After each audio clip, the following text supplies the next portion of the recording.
अस्सलाम वालेकुम। सदी खबर में खुश आमदीद। उम्मीद है आप सब लोग खैरियत से होंगे। तो चलिए बग़ैर वक्त ज़ाये किए शुरू करते हैं आज की ख़बरें। आज हम बात करने जा रहे हैं इकामा फ़ीस 2023 के बारे में। क्या 2023 में इकामा फ़ीस बढ़ने जा रही है या कम होगी या फिर यहीं पर बरकरार रहेगी? सोशल मीडिया पर जो खबरें गर्दिश कर रही हैं इस वक्त, उनकी हकीकत क्या है? क्या वो सच हैं या नहीं? 2022 में इकामा फ़ीस और 2023 की इकामा फ़ीस में फ़र्क क्या होगा, ये सारी डिटेल इस वीडियो में बताएंगे। सबसे पहले आपको बता दें कि जो इकामा की फ़ीस है वो 650 रियाल होती है।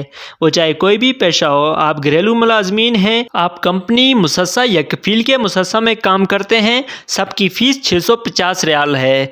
फ़र्क पड़ता है तो जाके मकतब अमल की फ़ीस में पड़ता है, क्योंकि घरेलू मुलाजमीन की जो फ़ीस होती है वो सिर्फ़ इकामा की फ़ीस होती है, इसमें मकतब अमल की फ़ीस शामिल नहीं होती। इस वजह से घरेलू मुलाजमीन का इकामा सस्ता होता है। वीडियो शुरू करने से पहले आपसे एक रिक्वेस्ट है कि वीडियो को पूरा देखें ताकि आपको सही से बात समझ आ सके। और आपके बहुत सारे सवाल होते हैं जो इस वीडियो में कवर हो जाएंगे, और अगर कोई सवाल रह गया तो आप कमेंट में पूछ सकते हैं, इंशाल्लाह आपको जवाब दिया जाएगा। तो बात करते हैं हम मकतब अमल की फ़ीस की। मकतब अमल की 2022 में जो फ़ीस थी वो 9600 रियाल है। इसके अलावा इसमें शामिल होती है आपकी इंश्योरेंस, जिसे अरबी में तामीन कहते हैं।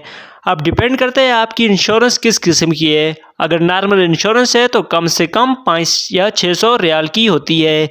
अब 650 रियाल हो गया इकामा का, और 960 रियाल हो गया मकतब अमल। और तमीन मतलब इंश्योरेंस वो 4 से 500 से शुरू होती है। ये सब मिला के जितने पैसे बनते हैं इतने में इकामा लगता है।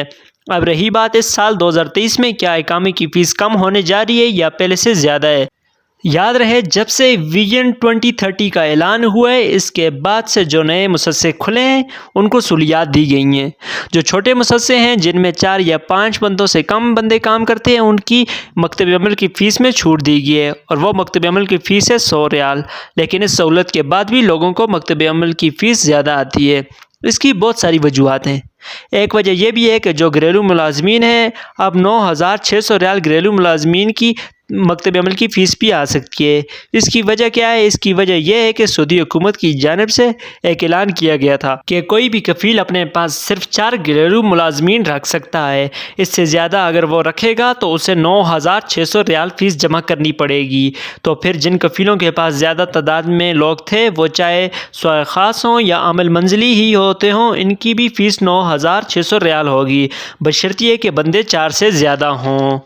और कुछ लोग बोलते हैं कि यार हमारा माहना तो अमल मंजिली या स्वा खास था, फिर भी हम पर क्यों टैक्स आ गया? तो इसकी यही वजह होती है कि आपके कफ़ील के मुसस्से में 4 से ज़्यादा लोग होंगे, इसलिए आप पर टैक्स आया है।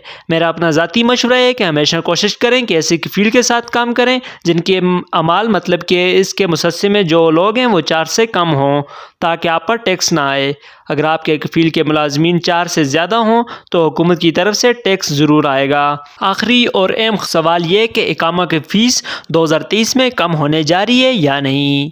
तो 2023 में जो पहली खबर आई थी वो तो बहुत बुरी थी। वो ये थी कि जो लोग छुट्टी चले गए हैं और जो घरेलू मुलाजमीन जैसे अमल मंजिली, स्वा खास वगैरह, वो अपने मुल्क गए हैं और इसी दौरान उनका इकामा एक्सपायर होता है तो उनको इकामे की फ़ीस डबल अदा करनी होगी। ये मैं कंपनी या मुसस्सा वाले लोगों की बात नहीं कर रहा, बल्कि सिर्फ घरेलू मुलाजमीन और फैमिली वीज़ा वालों की बात कर रहा हूँ जो अपने मुल्क में मौजूद हैं। उनकी छुट्टी ख़त्म हो गई है और वो छुट्टी बढ़ाना चाहते हैं तो उनकी फ़ीस डबल अदा करनी होगी।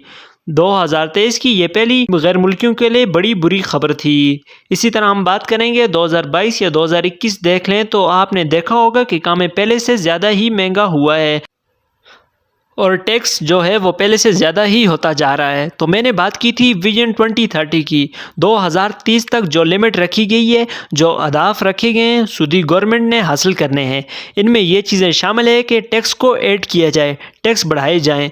जिस तरह टूल प्लाज़ों की खबर आ रही है कि बड़े शहरों में टूल प्लाजे लगाए जाएं, तो सऊदी हुकूमत का मेन मकसद है टैक्स को इकट्ठा करना। और जितनी भी कंपनियां हैं और इकामे की फ़ीसें हैं या गैर मुल्कियों से रिलेटेड जितनी भी फ़ीसें हैं, ना वो कम हुई हैं और ना ही कम होने के चांस हैं। हो सकते हैं आने वाले वक्त में कुछ आसानियाँ हों, हम तो बस दुआ कर सकते हैं अल्लाह तमाम परदेशियों के लिए आसानियाँ करे, लेकिन फ़िलहाल तो ऐसा कुछ नज़र नहीं आ रहा। अगर इस बारे में कोई नई अपडेट आती है तो हम आपके साथ ज़रूर शेयर करेंगे। अल्लाह हम सबका हामी और नासर हो। ویڈیو دیکھنے کا بہت بہت شکریہ۔ اگر ویڈیو اچھی لگے تو ویڈیو کو لائک اور شیئر کرنا نہ بھولیں، اور اگر آپ بھی سعودی عرب کے حالات و واقعات سے باخبر رہنا چاہتے ہیں تو ہمارے چینل کو سبسکرائب ضرور کریں اور گھنٹی کے نشان کو دبانا نہ بھولیں تاکہ ہماری آنے والی نئی ویڈیو سب سے پہلے آپ تک پہنچے۔ اپنا بہت سارا خیال رکھیے گا۔ اللہ حافظ۔